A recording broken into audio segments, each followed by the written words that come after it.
Welcome, Bronco Nation, to another exciting episode. I have a very special guest on today. We've had a lot of great players, current players, incoming players, former players on the channel, but I've got someone I'm really excited about today. We have Tyler Crowe coming on the channel. He's been a part of this program for a long time, going all the way back to 2019.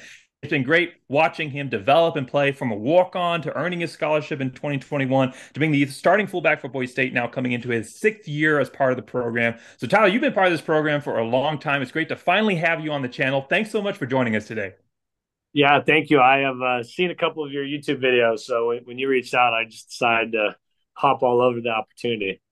Well, I Appreciate it. really, I really appreciate it. It's going to be a great discussion. Everybody stick all the way around to the end because we're going to be talking about how Tyler came to Boise State, his journey to the blue, and we're going to talk all the way through into excitement and expectations for this season. There's a lot of things to be excited about for this year. We're going to go all the way through up till the end there. So make sure you stick around all the way to the end. But before we get started, we've got a very exciting announcement. It's already been announced, but an event, an opportunity for Boise State fans to be a part of, to be able to meet Tyler, to also meet Ashton Genty. Both these players are going to be at this great event signing autographs. And so, Tyler, just talk a little bit about this event that's coming up and what fans need to know about this opportunity to come meet you and Ashton.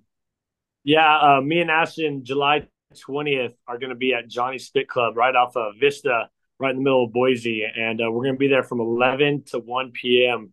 It's really our last opportunity to get out in the community, sign some autographs before fall camp really gets going. Because after that weekend, football really kicks into gear. So, like I said, it's the last opportunity. Come meet me and Ashton. Come meet Johnny and see what the Fit Club's all about. Well, it's going to be a great opportunity. There'll be autographs on Ashton and Tyler from 11 a.m. to 1 p.m. The event itself is from 11 to 3. Barbecue, live music, bounce house, kids face paint, local business giveaways, all free to the public. So this is an awesome mid-July, before the football season starts, opportunity to come and celebrate with some current players to get some autographs signed and just celebrate with the Boise community. So if you're anywhere near driving distance, I understand that it's right off of where the stadium is, very close to that. So if you're anywhere near Boise or anywhere within driving distance on July 20th, make sure you come out and come to this incredible event at Johnny's Fit Club. I'll also be including all of this information in the description of the video as well. So in case you missed anything we just said, you can go and look it up right there. So thanks so much for coming on, Tyler. Before we get into the flow of the video itself, I do have one more little announcement here. The channel has recently reached peak patriotism mode. We've passed 1,776 subscribers, and in a Twitter promise that I made to a true gentleman, a great Twitter follow. Make sure you guys follow him. I promised that I would push it up for patriotism mode.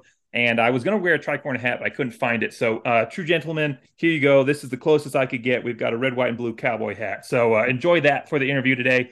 It's going to be a great discussion. Tyler's been in the program, like we said, for a long time. He's had over 274 yards rushing, averaged 5.4 yards per carry, 66 receiving yards, and earned his scholarship from a walk-on in 2021. So, Tyler, just starting off here at the beginning, talk about your journey to Boise State. What brought you to the program, and how did you end up being part of the team? So coming out of high school, I was super under recruited. There was nothing really biting a couple NAI schools, and it was like a week before signing day. I still had no idea where I was going to go. I was thinking like maybe the JUCO route or something. And Boise State, it was Coach Avalos at the time was the linebacker coach, and he offered me the walk-on spot like a week before signing day, and I committed on the same phone call. It was a I was like, yeah, this is gonna be the best decision you made, coach. Like you won't regret it. And yeah, Coach Avalos ended up leaving to Oregon that same off season. So it was actually Coach Alley. I came in as a linebacker, but yeah, from there it's been history. Boise State has a very proud history of walk-ons. I mean, obviously, recent history, Leighton Vander Esch, walk-on to first-round draft pick. How does Boise State approach the walk-on program? Is it a point of emphasis? Is it something they take pride on? Can you just talk a little bit about what the walk-on program is like at Boise State?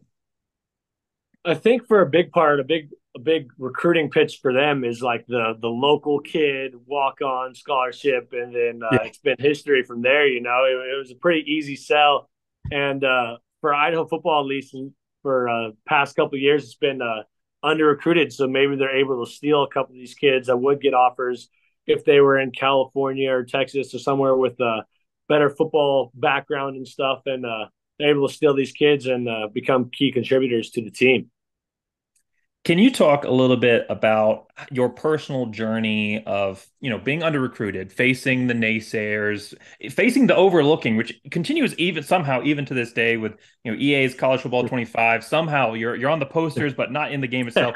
A travesty that all Boise State fans will be correcting instantly when we upload the real rosters to the game.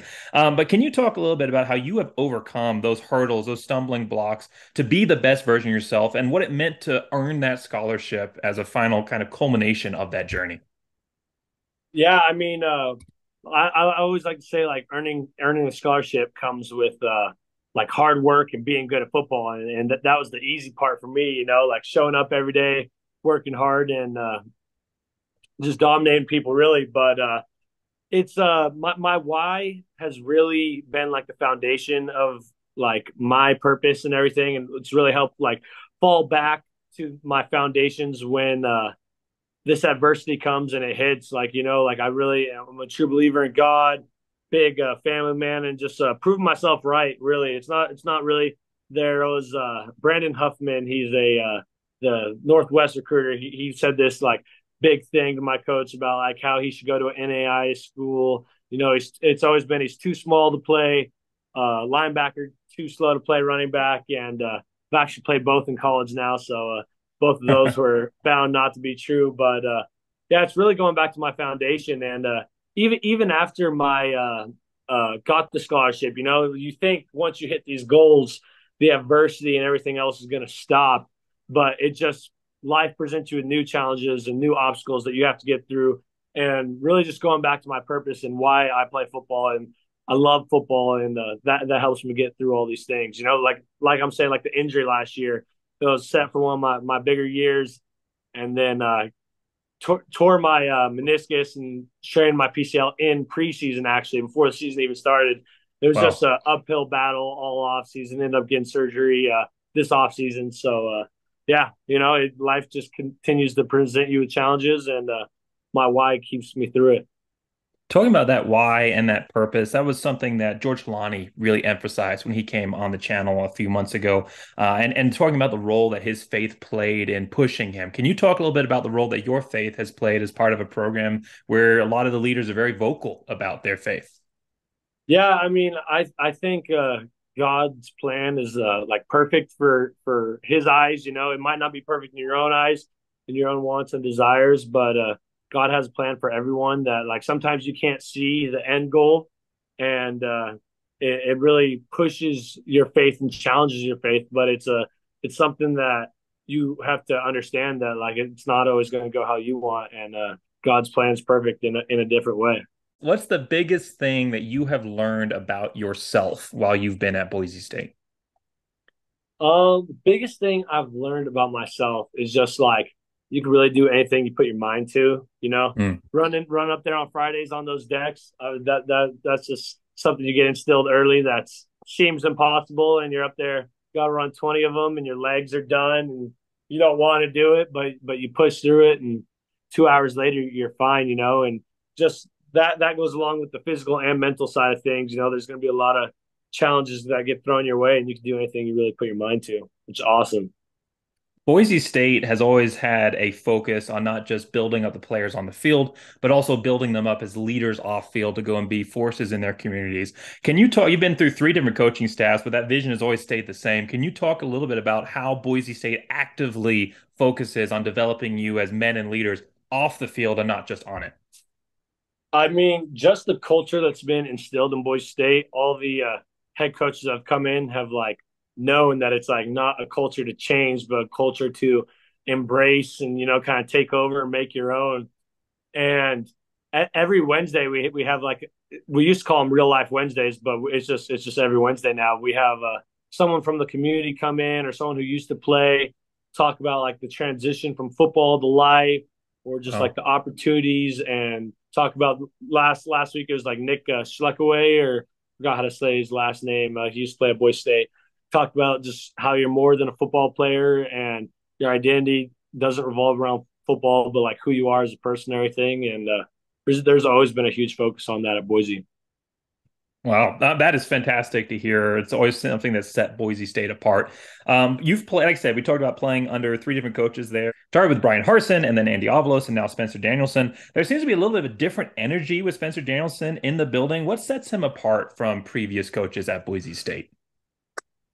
I think what sets Coach Danielson apart, like all the coaches definitely cared about us and everything, but you could truly see how Danielson like cares about each one of his guys and he wants the best for the team.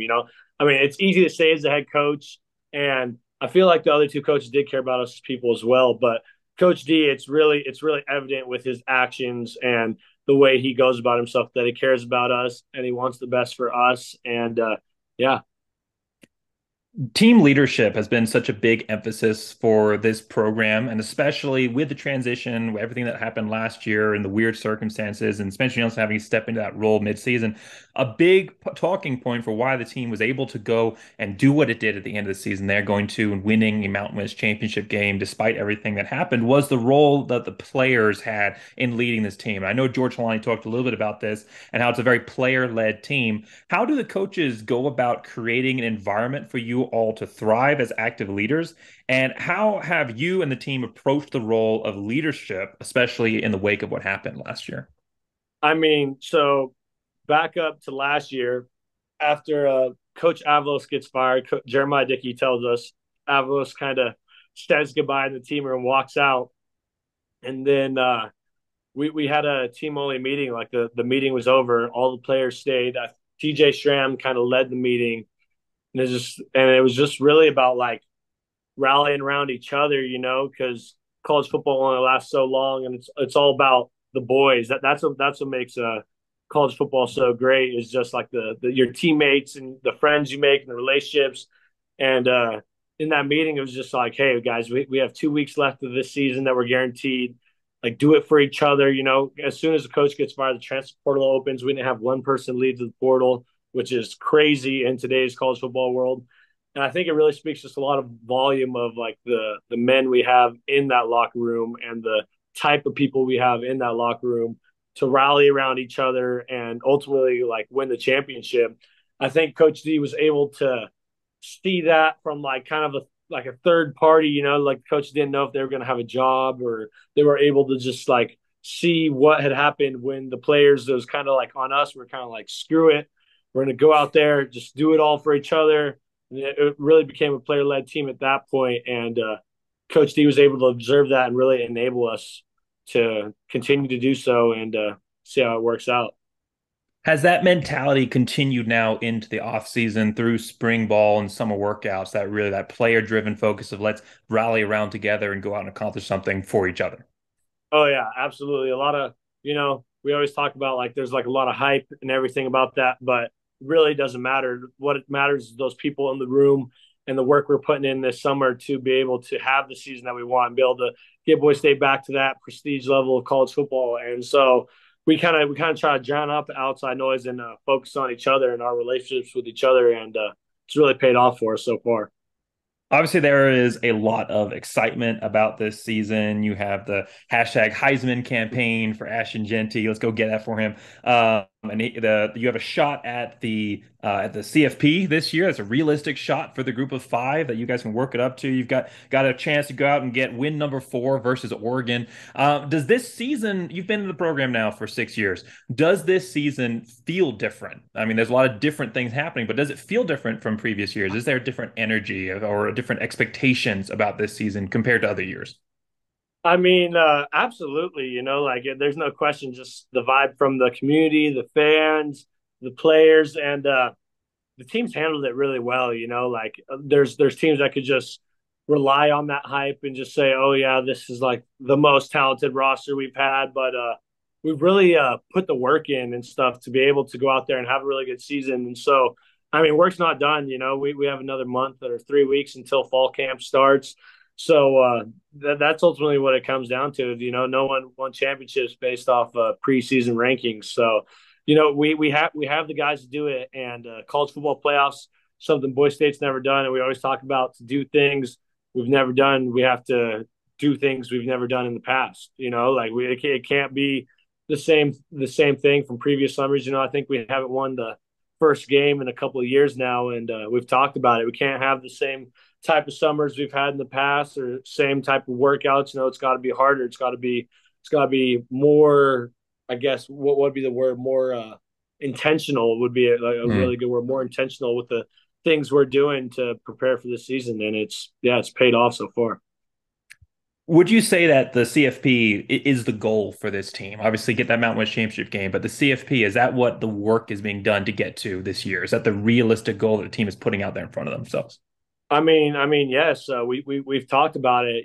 Like whoever that team is. So it's the four conference champions are the top four seeds, and then that fifth seed is going to be in Alabama or Texas or Ohio State. And we've said that a couple times. If you're not preparing every day, like you're going to play one of those teams, then you're wrong. So when you put that in mind, it really opens guys' perspectives on like we don't have time to waste, and we got to go to work and be ready for when that opportunity comes. Have you noticed that the newcomers that are coming in and noticing that different energy? You guys got some great newcomers coming in. Obviously, Malachi Nelson. You guys got some new wide receivers in the room, and obviously all the new high school recruits that have come in. Have you noticed that they really kind of bought into that mentality and really made it their own? Yeah, absolutely. I think one thing that Boise State's done good, and like the older guys do really good, is they just kind of show them the culture. Like it's kind of the guys that like don't really buy in get weeded out really fast when it comes to Boise State, and the seniors have done a really good job. The guys who are like big time playmakers on team do a really good job, and then the coaches they don't put up with much, and there has been unbelievable buy in from the new guys and seeing the new culture, and yeah, it's awesome. It's something like these guys said it's something that they don't get at other places, like in the SEC or the Pac-12, and you don't get that type of culture and buy-in from other players on the team.